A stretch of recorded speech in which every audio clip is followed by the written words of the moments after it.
All right. Good evening, everyone, and good afternoon to our friends out west. Welcome to our fourth webinar of the year hosted by Hub International.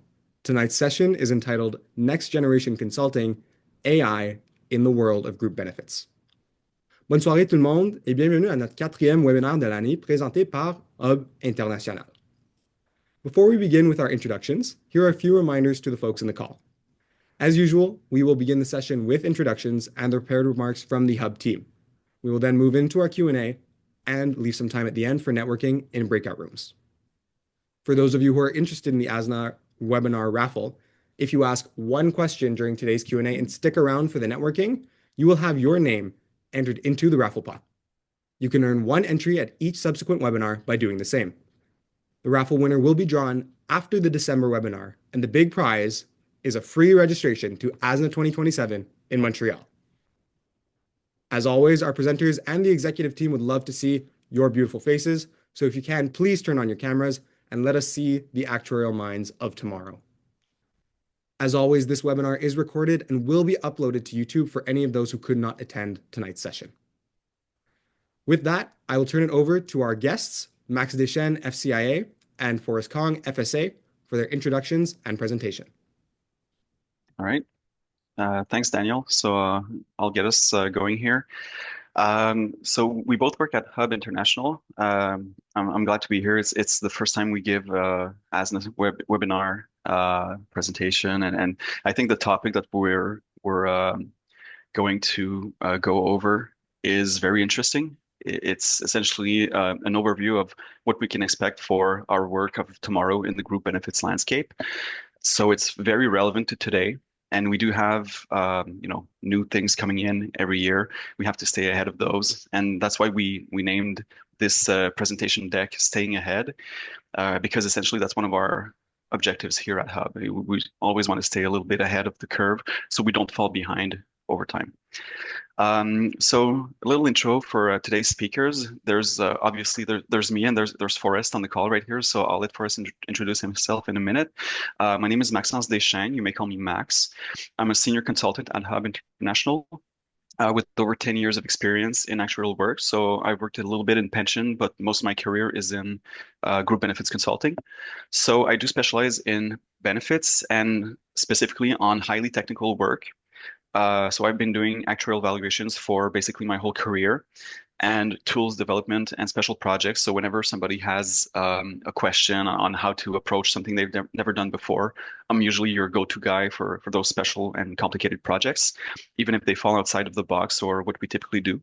So I try to find the missing pieces of the puzzle before solving it. I'm also an occasional university lecturer at Montreal University, and I'm a dad, so I do have three jobs. So hand it over to you, Forrest, for a minute. Great, thanks, Maxence. Well, good evening and good afternoon, everyone. My name is Forrest, and I am a senior consultant here at Hub International. Just like Maxence, I'm focusing on the group benefits space. So, with 8 years of experience in the industry, similar to Maxence, I work on actuarial valuations. So, our clientele when it comes to post-retirement benefits, post-employment benefits, and my other specialty looking at long-term disability reserves. On top of all the group benefits consulting that we do. So a little bit about me is I'm based out on the West Coast in Vancouver, and I am currently managing our actuarial team where we're working on our deliverables with our clients. And I just want to have a quick plug for myself that I recently just became a qualified as a fellow of the Society of Actuaries. My colleagues are making fun of me for having this put up in the back of the screen. Thank you for the class, really appreciate it. But soon, every one of you on this call will be a part of the fellows as well. Yeah, I also have both of mine here. So it's a lot of work, so we have to celebrate it. So today's agenda is in front of you right here. So we're going to talk about the evolution of group benefits consulting over the past decade, which coincidentally is pretty much how long our careers were or have been so far. And then we'll talk about how we're trying to stay ahead at Hub. And we'll talk about leveraging data analytics using the platform Power BI. And then we'll talk about the AI launch and how tomorrow's work is slowly shifting as we speak. So first off, let's go with the evolution of group benefits consulting over the past decade. So first of all, we have to take quick break to kind of think about what our clients are looking for. So just to put you in context, our clients are essentially companies. They're companies that hire employees, and so every logo that you see at some point is somebody's client. So at Hub, we do have some small, medium, large, and jumbo clients as well. And what do the clients want? What do those companies want? They want to offer a group benefits plan to their employees that is competitive, affordable, and that is actually personalized to their workforce. So these three questions here, the triple A, as we call them here, affordable means that it is sustainable, so that they can keep offering it year over year. Maximum value means that the benefits they're offering actually bring value to the employees, so they don't cover things that are not valuable to the employees. So we want to make sure that we target the right benefits that have an impact, and we focus on those. Attractive means that it has to be competitive and innovative. So if we want to differentiate ourselves from the other companies, from our competition, essentially, we do have to offer a benefits package that is competitive, and that is something that the employees actually look forward to having. And it could be a retention factor as well. So if your base pay is a little lower, but you do have some very interesting benefits, it's one of the factors that can make employees stay at your place instead of moving to the competition. And applicable. So we want those benefits to be personalized and impactful. So whatever stage of life you're going through right now, whether it be just building your career, starting your career, I mean, or building a family, or looking forward to retirement, you want to make sure that the benefits that are offered are applicable to you and that they reflect your reality at some point during your active work life. So those are the guiding principles of how we usually build a benefits plan. And now if we move on to the timeline over the past decade, so there's a lot to go over here. So I split it in two areas, if you will. So the top part is the actual tools we've been using over the past decade. And the bottom part is whatever benefits we were focusing on when we reviewed plan design and whatnot. So if we start out to the left, typically we would use Excel and actual software for most of our work. Excel being pretty much the only software you needed to actually be very useful to a team. So you could do pretty much everything in Excel.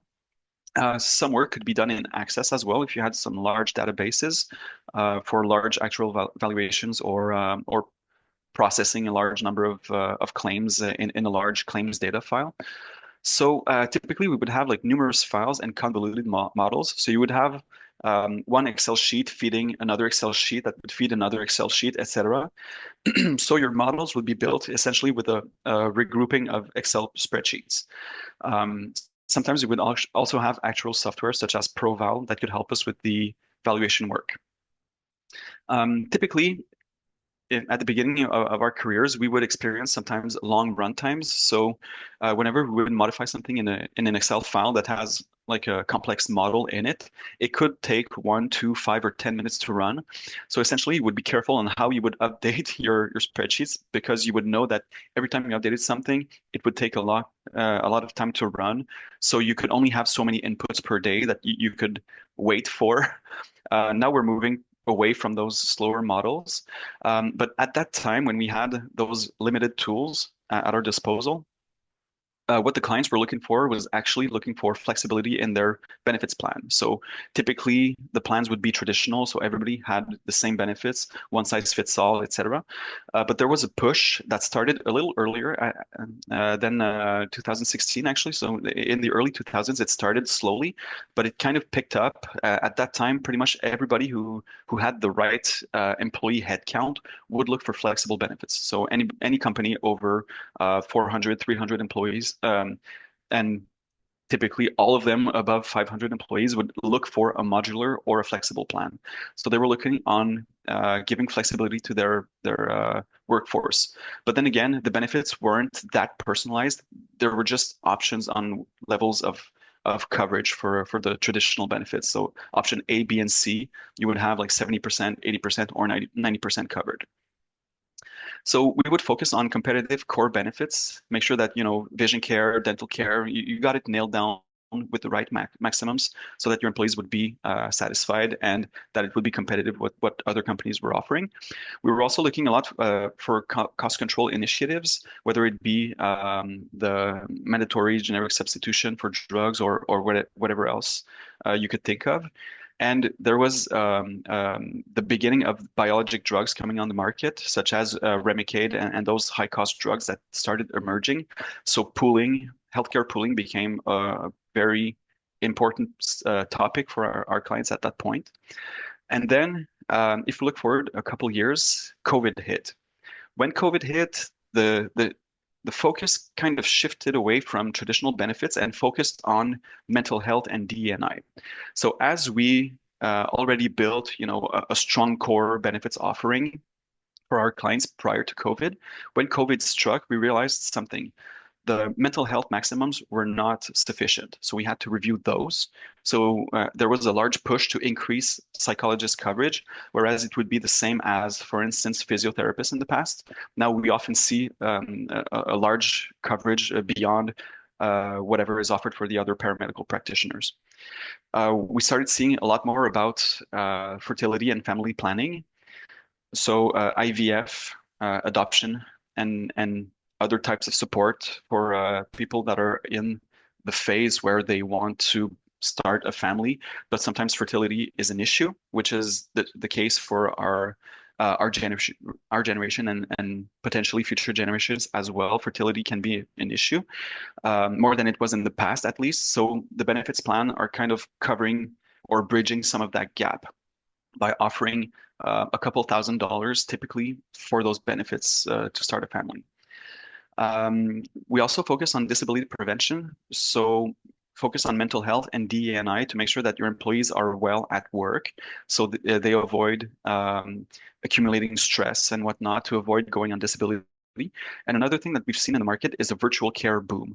So I believe everybody on this call has heard at some point about virtual care. It's same thing as an online doctor. So you log in your phone or your computer and you can chat with the doctor and have a video conference with the doctor to get prescriptions for non-urgent care. So that has evolved rapidly during COVID. Not a lot of companies offered it before that, but when COVID struck, we pushed hard so that all of our clients would at least consider it or implement it. When this COVID struck, we started using other tools such as Power BI and analytics. And this is where at Hub, we've been building this for over a decade, but it only picked up in speed when COVID hit because we had more demand for, more personalized or tailored solutions. And we could do that and process all of those data files and whatnot rapidly with Power BI. So that was a very helpful tool for us. And we can have dynamic models in one file, and the runtime is much faster. And there's also a visual interface that allows us to communicate those results very well. So I'll show you a couple examples later. But Power BI has been a very important tool and much better than Excel in most instances where we have large models set up. So time went on, and we started talking about ChatGPT and other LLMs and AI a couple of years ago. So at Hub, we launched our AI strategy recently.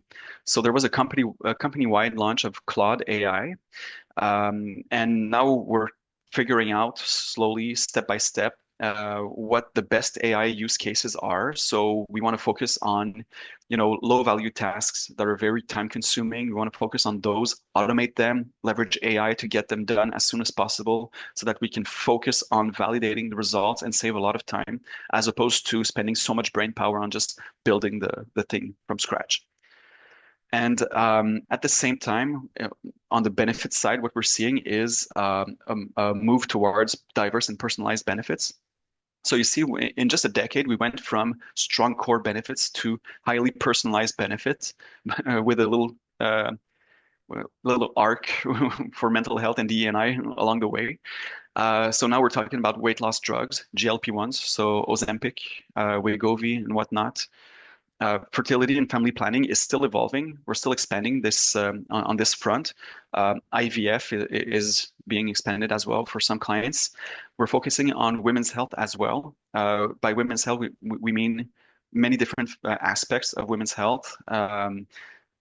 Because traditional benefits plans weren't always aligned to be optimized for women's health. They were kind of like a one size fits all to start off with, and focused on men's needs to some extent, and kind of left out the specific needs of women's health, such as hormonal therapy as they approach retirement age, which helps a lot with disability incidents and other things.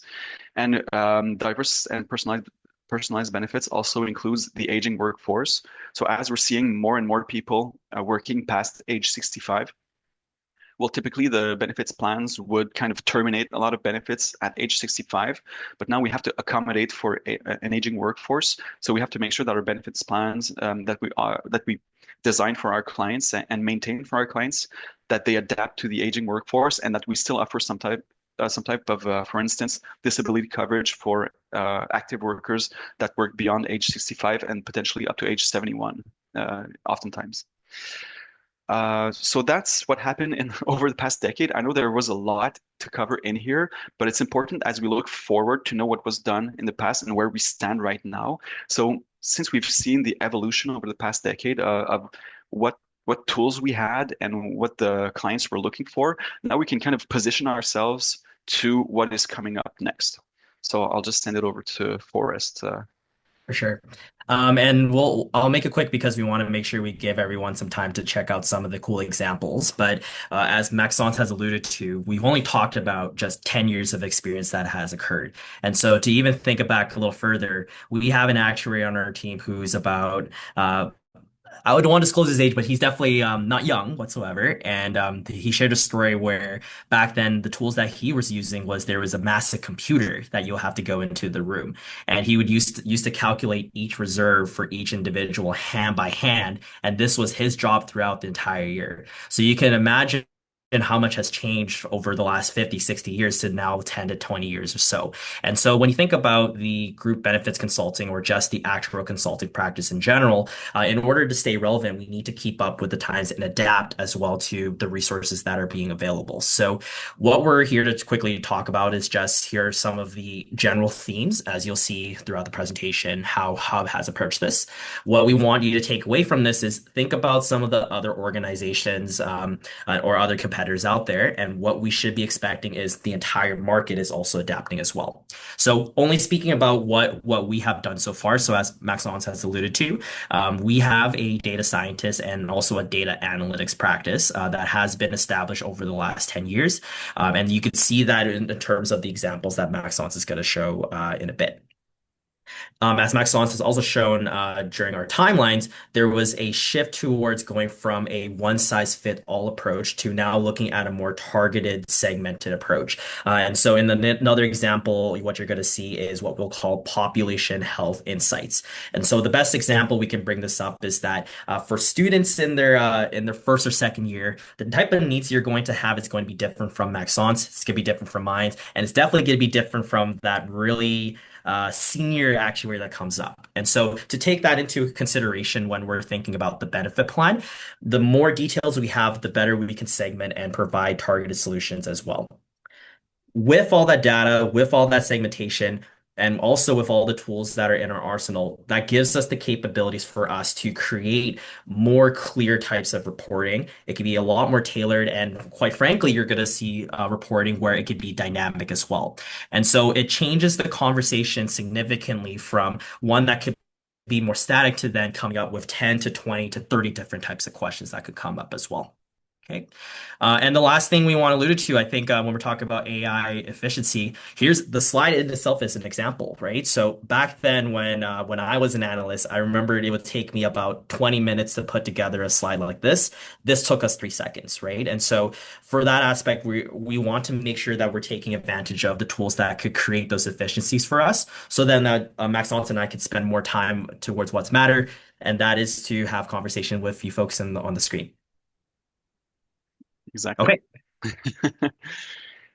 So yeah, like Forrest said, we do have some neat examples of how we leverage AI. For instance, to prepare this presentation, we just wanted to, uh, talk about the important topics, and then we leveraged AI to generate slides about those topics. We reviewed them, and it took minutes instead of hours, so that's great. So we're going to show you some examples on how we can leverage Power BI and data analytics for tailored insights for our clients. So the first example here is population health.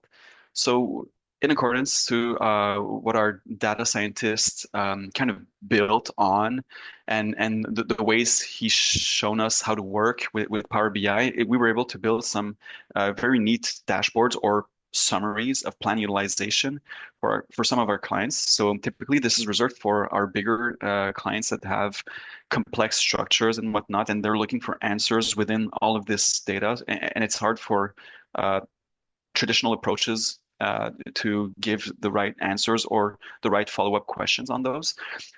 So by assessing population health, what we can do is, build those visuals here based on the claims data that we receive from the insurers, and we can break it down. So we can use data mining methods on census data and claims data to map out and analyze population health. So right here, we just have summaries of what is being claimed, for instance, by the employees, the dependents and whatnot. We can also look at specific drugs and specific types of benefits that are claimed year over year, how they evolved, which ones are picking up fast and which ones are falling out. And we can also pull some heat maps to see if there's a concentration of claims in certain areas. And these are all dynamic. So we can hit those filters within the project itself. We can hit the filters and the graphics will adapt themselves automatically. They will update. So for complex clients, if we just build it up and we built this, and then the clients ask the questions, okay, well, what about this location? What about this province? What's happening in Quebec, for instance? What's happening outside of Quebec? So we can give those tailored answers, and based on their questions and their insights, we can actually give them follow-up questions or actual answers to what they're looking for. And this is all based on live visualizations that are built through Power BI. So this is just one example where we can also apply data mining methods to say if an employee claims this and that a certain number of times over a certain lapse of time, then we can assume that that person has some type of condition, and then we can sum those up and kind of build other things based on those data mining methods. So whatever they're using gives us insight on their health and what could be beneficial to them to avoid future disability, for instance, or just to adjust the benefit plan to make it more targeted for them and more relevant for them to have a higher value, essentially. Another way we can use data analytics is for disability prevention. So it's important for us, like I just said, we can use those data mining methods to kind of identify population health and who has which types of conditions with some type of confidence attached to it. We can pull some likelihood factors and then link those to disability incidents. And whatever those likelihood factors are, it can give us some insights on what the plan should focus on to avoid future disabilities. So let's say we've noticed that people who consume XYZ types of drugs uh, typically have 4 times more likelihood to be disabled than people who do not use those drugs.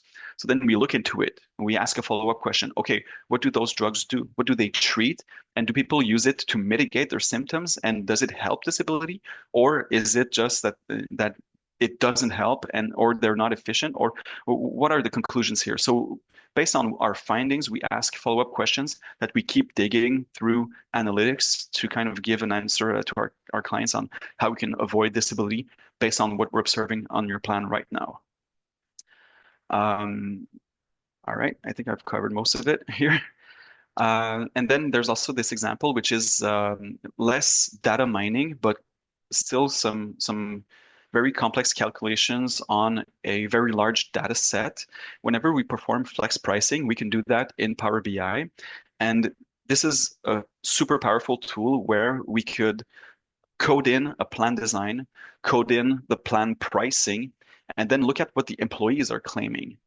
So based on every employee's specific needs, we can put them in a winners and losers chart here, and we can kind of figure out, okay, if people choose the optimal option for them, so the lowest premium cost and the lowest out-of-pocket cost for their claims based on the option that they're taking, we can see what option within one, two, or three will give them the lowest cost at the end of the year.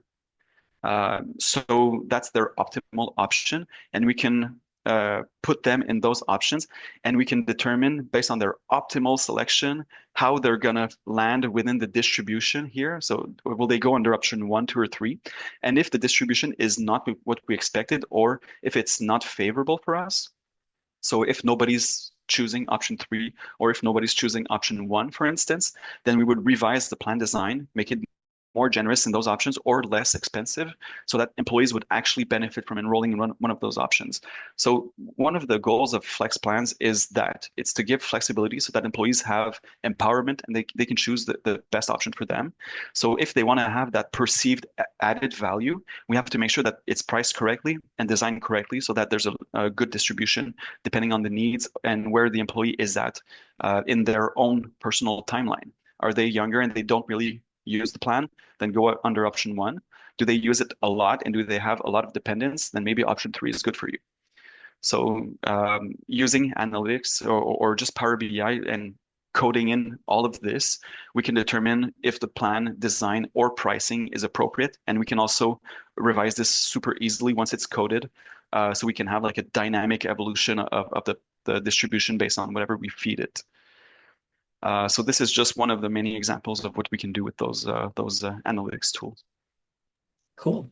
Okay, and I just want to recognize the time. We want to make sure we have enough time for questions and also the networking portion. So I'm going to close off with talking about AI. So with the examples that we have demonstrated from before, this was where we took our data analytics practice of over a decade to the forefront. And so those models that you've seen, this is not something that was created back in 2026. This was actually a product that we have been pushing forward for a couple of years now that has resulted in very meaningful discussions that comes up.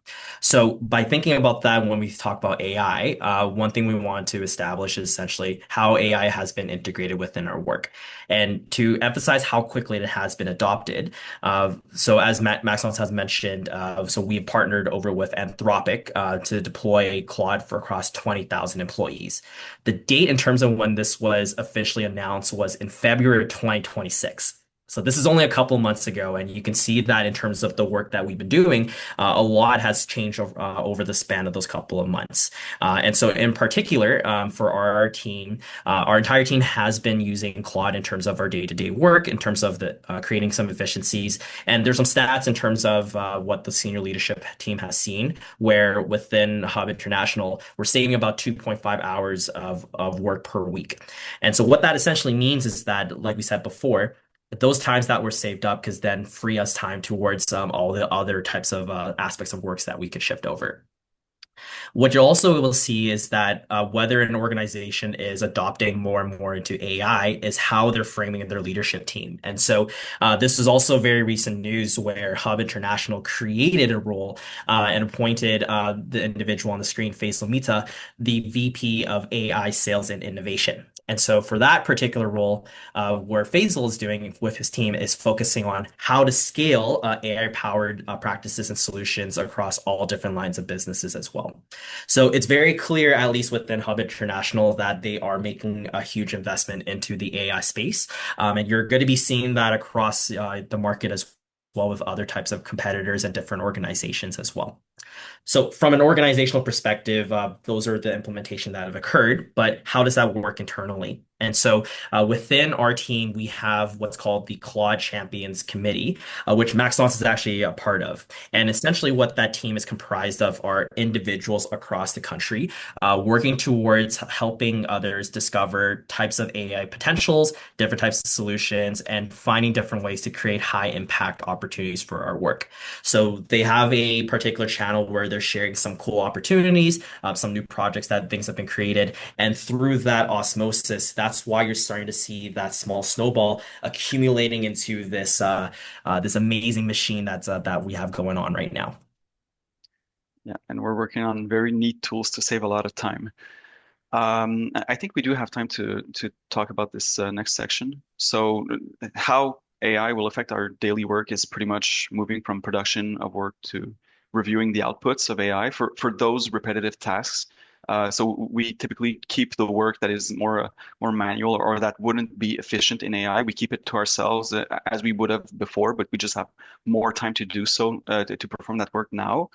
Whereas those repetitive tasks or time-consuming tasks, such as building slides, we can automate a lot of that through AI, and then we just review it. So, Forrest, did you want to go over this one, or Yeah, we could yeah, totally take it go on. ahead. So as Max Thompson has mentioned, in terms of, and this is kind of dating us a little bit. So back in the day, for a lot of us, our roles when we were working as analysts for the consultants and the actuaries were we were the ones that were putting together the templates, the reports, the tables. Max Thompson was showing the timelines in terms of the spreadsheets and how painfully long it takes for us to load all the results that were coming through. And so with that, if you only have 7.5 hours available within a day, and you're spending, let's say, 5 hours with the modeling aspect, you only have 2 hours left to do the analysis and the thought leadership and all the higher brain activity. And so, as we mentioned in terms of AI, from the slide over here, there are certain aspects that can create those efficiencies and shift that weight in terms of having only 2 hours of analysis to now, let's say, 4 hours. So, for example, in terms of the outputs that can be generated from the prompts, clearly it's a lot quicker in terms of how much it can generate by. I remember this one example where one of our actuaries, he wanted to create a quick calculation for a post-retirement benefit, extended healthcare. And at the time, he didn't have me available to put together the models and do the work. So at a high level, he decided to grab the prompt and ask Claude to essentially generate these reserves that were calculated. And then when he compared that to the work that I did, it was quite close. So it's pretty crazy to see how much the technology has evolved over the last couple of months, where you have these artificial intelligence, and as they learn, are able to make these insane programs that in that case back then we would have had to do calculations one by one on our hand. So the point that we want to mention in this part here, and you'll see some of the stats where this is an article from McKinsey, where in terms of how much time is going towards, it is going towards how we can automate the work that we do. But the key here, and we're going to emphasize this with the documented examples, is one, it's not to say that we can do less work. It's actually about reprioritizing our efforts and where we could put towards our time. So that, as we mentioned here, it's about reinvesting in the analysis, reinvesting in the judgment, and reinvesting in the advice. And then the second piece, and this ties to our whole entire practice as actuaries, is about the qualities and the standards of practices. We can't simply just say that whatever Claude generated was correct. Right. And so you hear certain cases, and we won't name some of the companies. You'll see this from the news where some companies got caught using AI without reviewing their work, and you see how they hallucinate. And so, similar to as an actuary, assigning an actuary, when they're given the results from their analyst, you still have to review. Right. And so that's the one part that we want to take away, and something to emphasize is that all the professionals, regardless of whether they use AI or not, there's this still a requirement to review in terms of your competencies as well.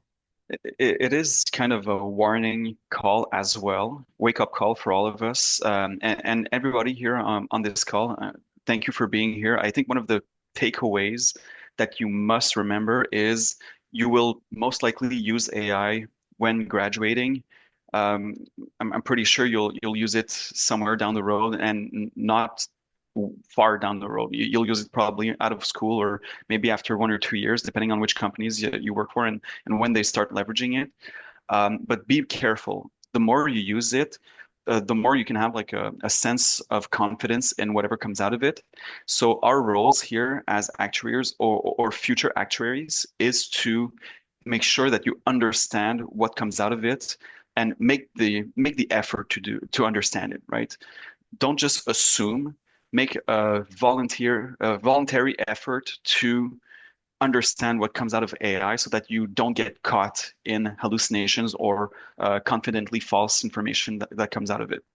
So our role, it moves from producing the work to actually reviewing the outputs. Forrest and I have years of experience. So for us, it might be a little simpler to review the output. Whenever something comes out of it, we can say, oh, well, something's off with this. Let me dig a little deeper, right? But for you, new graduates, be mindful that it those tools are amazing. You have to be careful though that they can be confidently wrong sometimes. And your job is to learn how to review what is wrong and ensure that you come up with something that's right. Mm. So I hope that's a great takeaway for everybody. And yeah, some examples here. When new legislation comes out, or when we want to benchmark the benefits, or if we want to do a financial report validation for our clients, well, some things that took hours or days are now reduced to minutes or hours, depending on the extent of the work. So whenever new legislation comes out, we can leverage AI to summarize some large documents that come out from insurers. Actually, sometimes the insurers publish summaries, so we can take those large documents, summarize them into a one-pager or into an email that we have to review, make sure that the summaries are accurate. But then it takes under an hour. Whereas reading the whole document from scratch and kind of understanding the moving pieces and everything could take hours, if not a whole day, to summarize it and then communicate to the rest of your team and whatnot.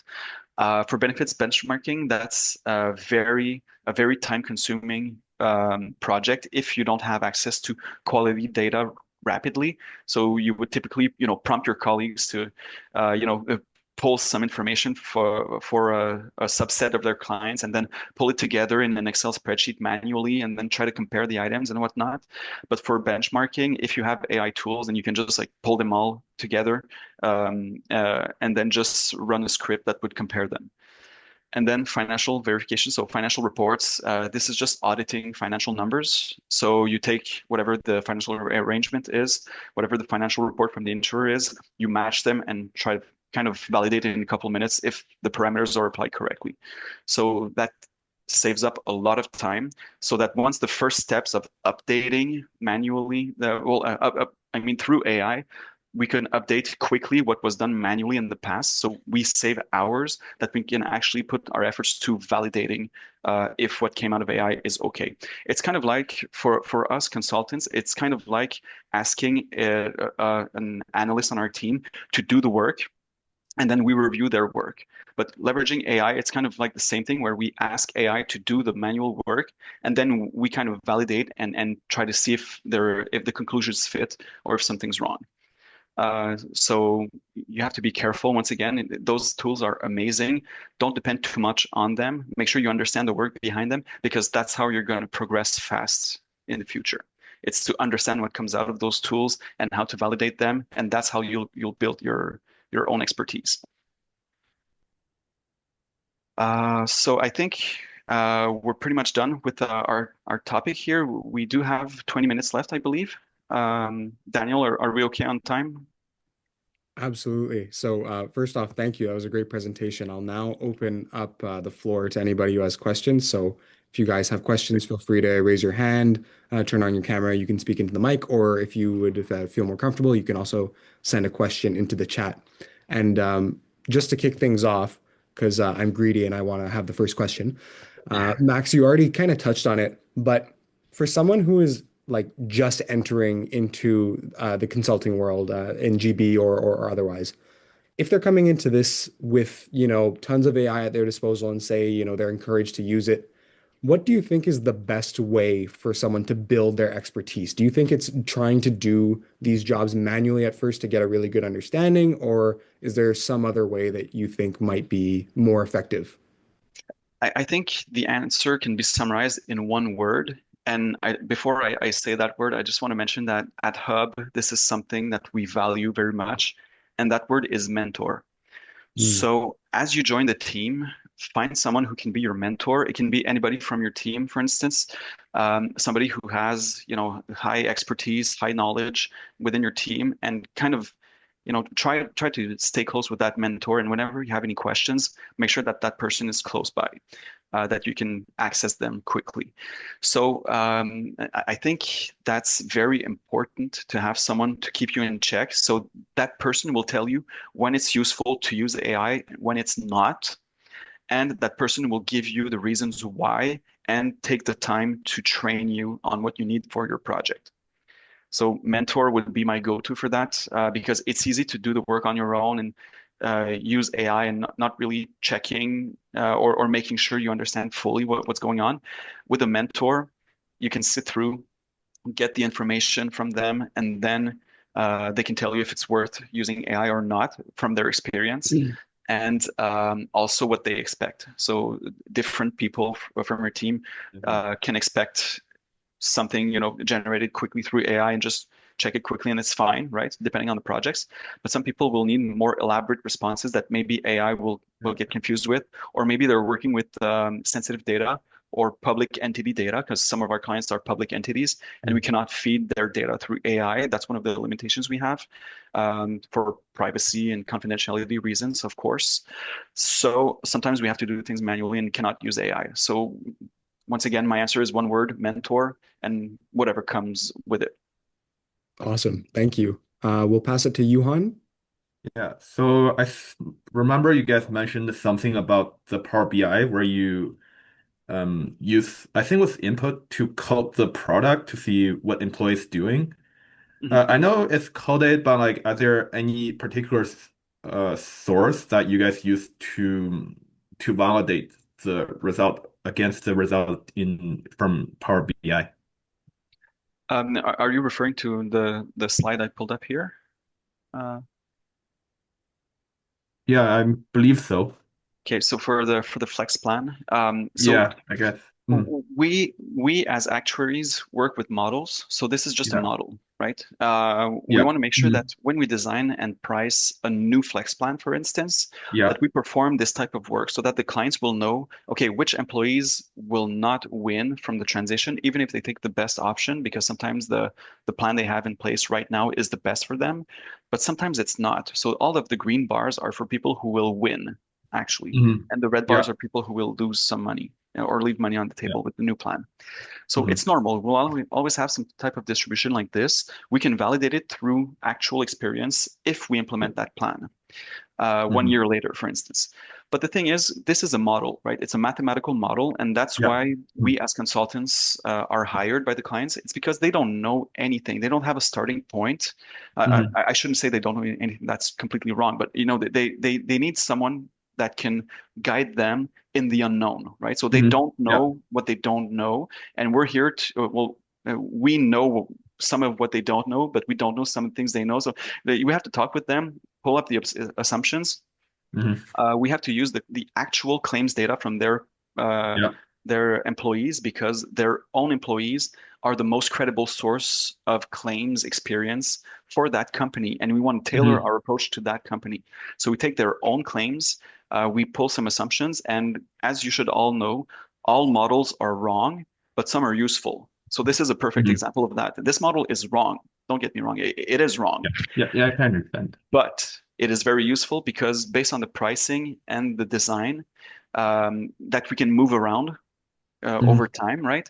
We can see what the optimal selection is for each employee individually. We can yeah, model it. Reality will not be the same, but we can actually model if people chose the best option for them based on last year's claims. And we can mhm, assume that those claims will repeat over time and that people yeah, actually discuss with their partners, or they actually know what they will use in the plan the following year, so they can pick ahead of time what option mhm, they will have in the future year. So they have some kind of knowledge, and some people don't look at their own utilization, but some people do. And mhm, this model assumes that everybody does look at their own yeah, claims before selecting an option. So, like I said, all models are wrong, but this one is useful, for instance. yeah, mhm, It's just a bunch of assumptions, but mhm, these are useful assumptions to guide the yeah, plan design and pricing to some type of optimal point where we have a neat distribution across the options of the flex plan. yeah. Cool. We'll go to Grace. on mute. Oh, you're on mute, Grace.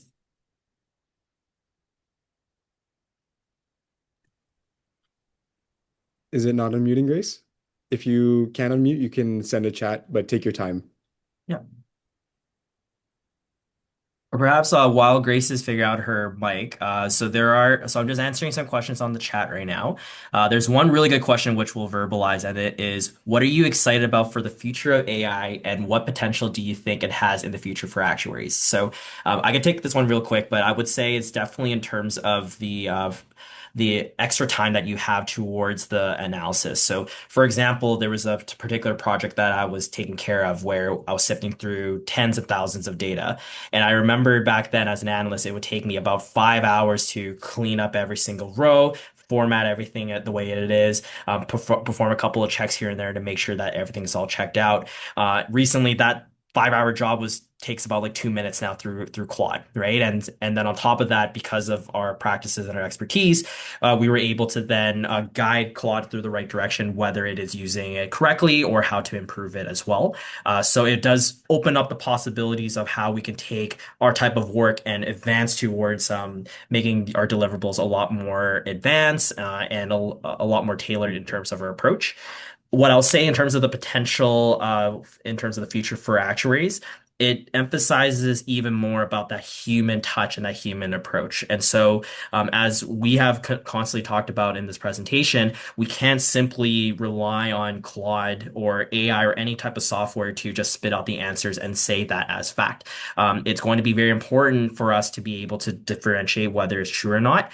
And then at the end of the day, our work is not easy. It's very, very complicated. So if a non-actuary says, hey, I can use Claude and figure out the results, I bet you most of the time they're going to look at the answer and say, I have no clue what it's saying. So it's very important for us to then train how we're able to take something very complex and translate it in a way for people to digest and understand. And so I do think it's going to be very important to practice your interpersonal skills and your communication and presentation.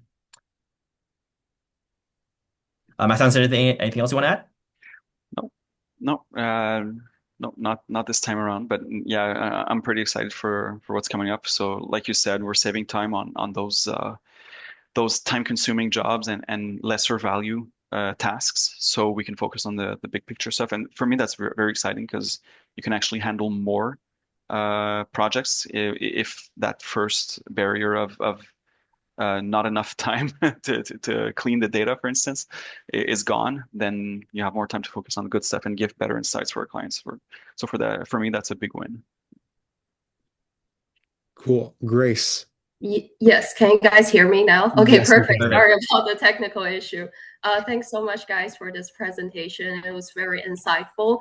And I just have two quick questions. And the first one is, you mentioned a lot about the use of Power BI, right? And then in my current work, I also has work involved using Power BI. But just curious, in the fields of group benefits consulting, what kind of graphics are used, like most common or most useful at Power BI? I can take this one. So it depends on the type of work you're doing. So essentially, we follow some visualization or data viz principles, such as Gestalt principles and whatnot. So we typically use the appropriate graph for the type of information we're communicating, and that varies by depending on what type of information we're actually communicating. Typically, it's simple stuff, bar charts, line charts, the typical stuff. Just stay away from donut charts. They don't serve any purpose. Other types are better, but or pie charts are the same as donut charts. They're the same. Don't use them. Okay. Apart from that, then the other charts can all be pretty much useful depending on what you're looking for. Um, yes, I'll just pull one up real quick. Like this one. In French, it's a nuage de points. I don't recall a scatter plot, is it? Or no, that's not. How do you call this with the dots? But yeah, in some instances, this can be very useful because every dot is in this case, an employee. So you want to look at some types of trends for each employee, and you can actually put the dots on the chart and see if there's a concentration of data in one point. So those can be useful as well. Right. So it just depends essentially on what type of information you're trying to communicate. And there are some principles that you can look up. Yeah, you can Google them. Just look for Gazelt's principles, for instance, and any other type of data visualization material. And there are some high level principles to follow if you want to have a clear communication. And sometimes it's not even a graph. Sometimes it's just like a number. So some of the most efficient slides when communicating results is just one Mhm. slide with three numbers and no text. Sometimes that's the best, Really? right? Okay. So it depends on what you're trying to focus on. If you want to Mhm. put, if you're explaining something that's pretty complicated, but in the end you just want the client to know one number, Mm. maybe don't put the graph. Just put the number, or put the graph in the Oh, corner and put the number with a large font beside it. some like KPI cards, etc., like directly on the graphs. Yeah. So if you want to have good storytelling through data visualization, then you just focus on what the most important items are, and you put Perfect. those up front. Yeah, Sounds great. Thank you so much. no problem. Do I have time to ask a second quick question, or maybe okay? I'll be fast about this one. And you also mentioned about use of Excel's Power BI, and just curious, are other software tools that are also used are commonly used in the group benefits consulting fields, or those two are the are enough already? Typically, Excel, Word, PowerPoint, these are the only ones you pretty much need. Mm, At Hub, we have a lot of colleagues using Power BI for different reasons, for different projects. Power BI has pretty much replaced Microsoft Access as well. I yeah, don't think Access works anymore. I don't think it's supported anymore, but it can do the same type of data query and cleaning. Uh, well, through Power BI, we can do the same queries and data cleaning as we could do in Access back in the days for large data sets. So typically, if you work with a lot of data, I think you mm, should know how to use Power BI. But if you don't, so if you focus on the medium and smaller market, so you don't have like some claims files that have more than 300,000 lines in them, and that Excel crashes every time you open it. If you don't work with those, Excel is just pretty much your daily tool that you would use. perfect. Thank you so much No for problem. this answer. Pleasure. All right. I know we have a few more questions in the chat, and I think Clara had a question, but I will have to call time here. Max, Forrest, you guys okay to stay on an extra 5, 10 minutes for the networking part? You got it. Okay. Fantastic. Thank you so much. So we'll just wrap it up. I'll cut the recording and open the breakout rooms. So thank you all so very much for tuning in, whether on Zoom or on YouTube. A huge thank you to our presenters, Max and Forrest. Your presentation was absolutely riveting. Of course, this webinar series is powered by the Canadian Institute of Actuaries, so thank you to the CIA. And with that, we will cut the recording and open the breakout rooms. Breakout rooms will be open until 7:05 or 7:10 EST. All Thanks for right. having us. Thanks for Pleasure. having us, guys. So let me cut this recording.